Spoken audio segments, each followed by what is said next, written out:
Hello everyone. तो बहुत सारे क्वेश्चंस मुझे आ रहे थे स्टूडेंट्स के कि आपने क्या स्ट्रैटेजी फॉलो की सीडीएस में अच्छे मार्क्स स्कोर करने के लिए।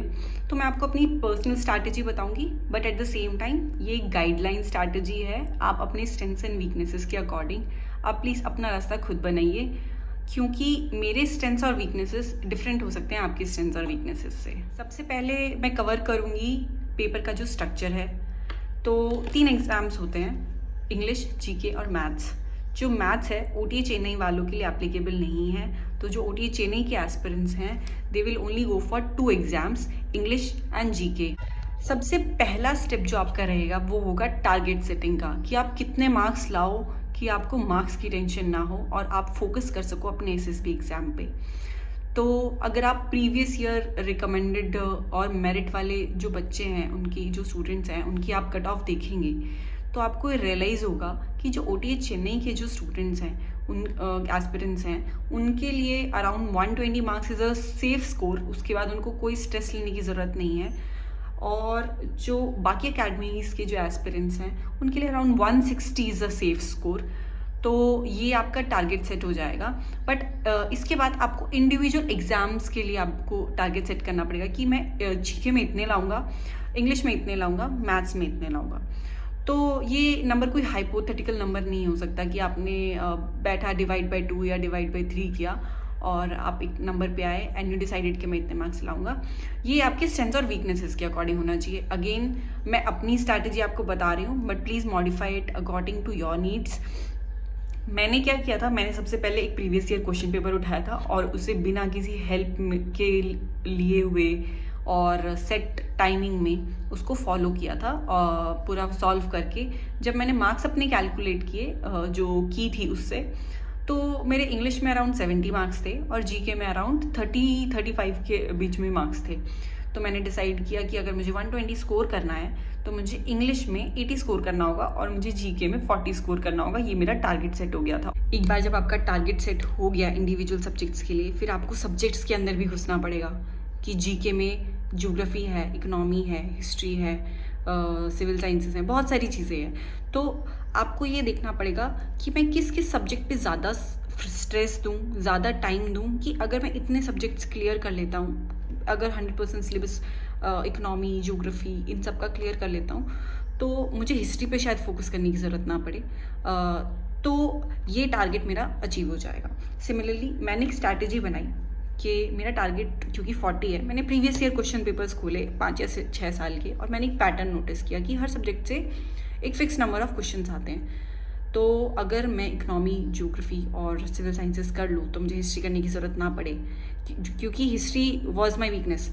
तो I tried avoiding it at all, क्योंकि उसमें मेरा बहुत टाइम वेस्ट हो जाता और मेरा उतना आउटपुट शायद ना आता। तो मैंने अपने स्ट्रेंथ्स पे खेला और मैंने लिस्ट डाउन किया कि मुझे ये सब्जेक्ट तो पूरे करने ही है, उसके बाद अगर मेरे पास टाइम बचेगा तो मैं हिस्ट्री के लिए जाऊँगी। इसमें भी एक जो मेरे को बहुत बड़ी प्रॉब्लम मैंने फेस की थी वो ये थी कि मुझे जब तक कोई टॉपिक नहीं पूरा क्लियर होता तब तक मैं उससे नहीं हटती। मैं उसमें बहुत ज़्यादा टाइम इन्वेस्ट कर देती हूँ। तो वो गलती मैं नहीं चाहती कि आप लोग करें। सीडीएस जो है वो एक एमसीक्यू एग्ज़ाम है, तो अगर आप ऊपर ऊपर से भी चीज़ें पढ़ेंगे तो आपको जब ऑप्शंस दिखाई देंगे तो बहुत ज़्यादा चांसेस है कि आपको, अगर बहुत ज़्यादा चीज़ें याद भी नहीं रहती तो भी आपको क्लिक कर जाएगा कि हाँ ये मैंने पढ़ा था, ये मैंने कहीं नहीं पढ़ा था।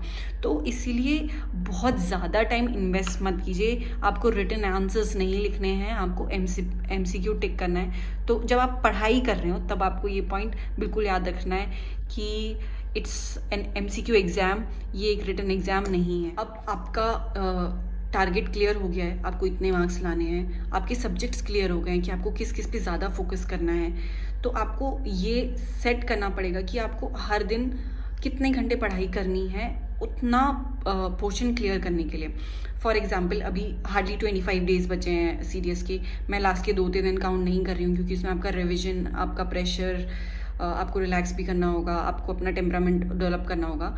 तो take it as 25 days, divide the syllabus 25 parts में, और फिर डिसाइड करो कि ये मैं कंप्लीट करूँगा।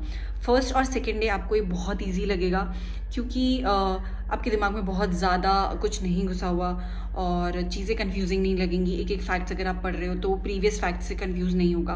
तो फर्स्ट एंड सेकेंड डे में भी 5 डेज तक आप बहुत ज़्यादा सिलेबस क्लियर कर सकते हो। लेकिन उसके बाद धीरे धीरे जब स्लो पेस होगा, क्योंकि आपको पहले का भी रिविजन करना है, नया भी पढ़ना है, मॉक टेस्ट भी लेना है, सब कुछ करना है, तो इसीलिए आप सिलेबस डिवाइड करो कि मैं डे 1 मार्क इट, मतलब जो भी आपकी रेफरेंस बुक है उसमें मार्क करो कि मैं इतने से इतने टाइम तक ये वाले सिलेबस कंप्लीट करूँगा ही करूँगा। उस डेट पे वो सिलेबस कंप्लीट किए बिना नहीं सोना, चाहे 12 बजे, चाहे 1 बजे, चाहे 2 बजे, चाहे एक रात बिना सोए निकालना पड़े, वो आपको फिक्स करना पड़ेगा अपने माइंड में। इसके बाद जो बहुत इम्पॉर्टेंट चीज़ है वो है रिविज़न।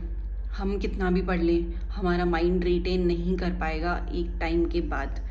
तो मेरे को बहुत ज़्यादा प्रॉब्लम थी मेमोरी की, मेरे को एक बार एक चीज़ पढ़ने से याद नहीं हो पाता था। तो मैंने एक दिन रियलाइज़ किया कि rather than cribbing about my memory, अगर मैं एक चीज़ को हर दिन रिपीट कर रही हूँ तो मुझे वो चीज़ याद रखने की ज़रूरत नहीं है, वो मेरी एक सेकेंड मेमोरी बन जाती है। फॉर एग्जाम्पल, अगर आपका डेट ऑफ बर्थ है जो कि आप ऑलमोस्ट हर टाइम रिपीट करते रहते हैं, तो आपको अलग से बैठ के पढ़ाई करके उसको याद करने की ज़रूरत नहीं है, आपके पेरेंट्स का नाम, आपके दादा या फिर किसी का। लेकिन अगर आपको सेम डेट ऑफ बर्थ अगर मैं किसी और इंडिविजुअल की दूँ जिसको आपको डेली रिपीट ना करना पड़े, तो शायद आपके लिए वो एक होमवर्क हो जाएगा और आपको उसके लिए बहुत पुट एंड मारना पड़ेगा। तो similarly revision plays a very important part. अगर आप पूरा दिन कुछ पढ़ रहे हैं तो रात को प्लीज़ आप वो एक बार गो थ्रू करके विद इन 15-20 मिनट्स आप प्लीज़, उसके बिना सोना ही नहीं है, रिवीजन के बिना सोना नहीं है, रिवीजन के बिना उठना नहीं है। सुबह उठते ही सबसे फर्स्ट टास्क जो होगा वो रिवीजन होगा, और रात को सोने से पहले जो लास्ट टास्क होगा वो भी रिवीजन होगा। उसके बीच में आपको कितना टाइम स्पेंड करना है पढ़ाई पे, वो आपकी इंडिविजुअल कैपेसिटी पे डिपेंड करेगा। अगर आपको चीज़ें बहुत जल्दी ग्रास्प हो जाती हैं, मैं बहुत सारे लोग होते हैं जो बोलते हैं कि मैम जीके याद नहीं होती, मैम इंग्लिश नहीं आती है, तो आपको हो सकता है थोड़ा ज़्यादा टाइम स्पेंड करना पड़े, थोड़ा चीज़ें अपने एंटरटेनमेंट को कट डाउन करना पड़े, बाकी चीज़ों को थोड़ा कट डाउन करना पड़े, तो वो सैक्रिफाइस आपको करना पड़ेगा, क्योंकि आपके पास लास्ट 1 महीना है। तो अगर करना पड़े तो do it, there is no other path to it. वो आपको डिसाइड करना पड़ेगा कि ये इतने टॉपिक्स हैं मेरे आज के, ये शायद मैं 3 घंटे में कवर कर सकता हूँ, या कोई और है जो कि जिसको लगेगा कि ये मैं 3 घंटे में नहीं कवर कर पाऊँगा, मुझे इसके लिए 5 घंटे चाहिए। तो डिवाइडेड इन 2 पार्ट्स। सुबह के लिए एक सेगमेंट रखो, शाम के लिए एक सेगमेंट रखो। एक टाइम पे इतनी लंबी सिटिंग अगर नहीं हो पा रही है तो divide it in 3 parts also, मतलब depending upon your calibre again.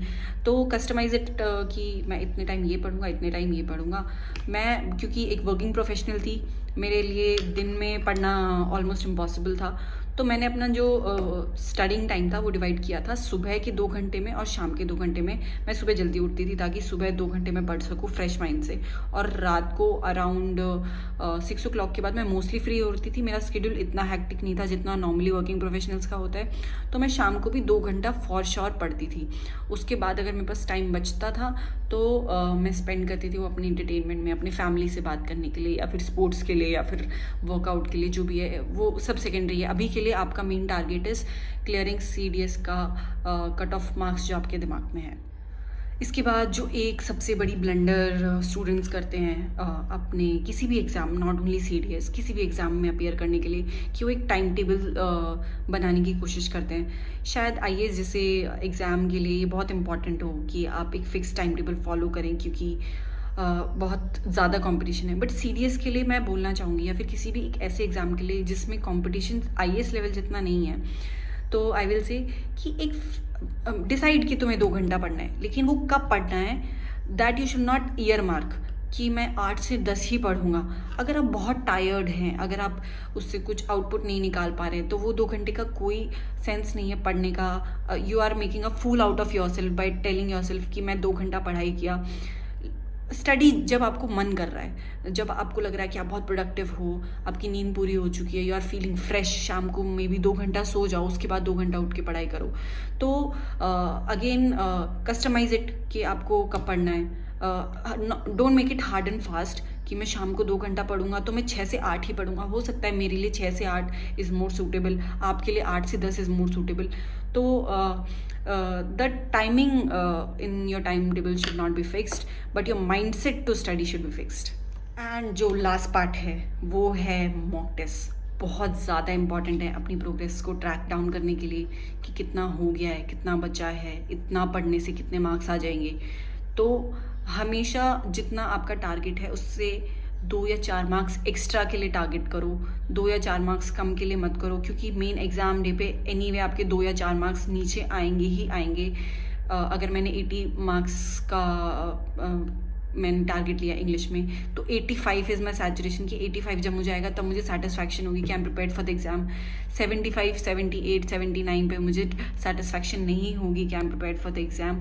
तो I would suggest the similar thing for you कि 2-4 नंबर एक्स्ट्रा के लिए टारगेट करो, कम के लिए मत करो। हर दिन जितना टारगेट बनाया उतना कंप्लीट करो, रिवाइज करो, रेगुलरली मॉक टेस्ट लो, और I am assuring you that you will make through.